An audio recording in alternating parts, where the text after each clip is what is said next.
Today sa tanan, kani nga model Xdobo X8, first nga gawas niya before COVID, so mga 2018. So mo ni siyang pioneer gid ni siya nga Xdobo, pinakaunang gawas. 60 watts ni siya. So kusog yapon siya, gamay ra siya. Muna ni siyang itsura karon kay nakapanit na yung cover sa una daan. So 2018,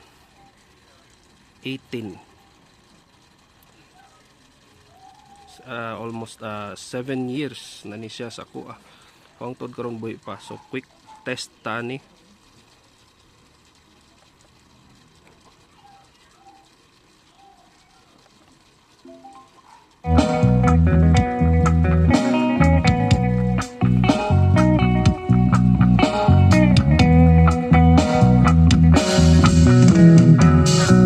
Pagising ko sa umaga, matay pulang-pula na mamagaliwanag ay tuluyan bang naglaho na? Tuluyan bang naglaho na? Araw-araw iniisip ang mga nakaraan, problema dati at ngayon wala na bang hangganan? So since pagpalit hangtod karon naagyapon siya, kusog yapon siya, walang pinagbago.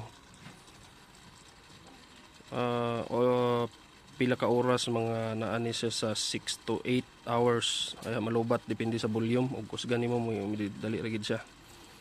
Pero malingaw na kay buo gyapon kay ang sound, crisp, kusog kayo. Thank you for watching.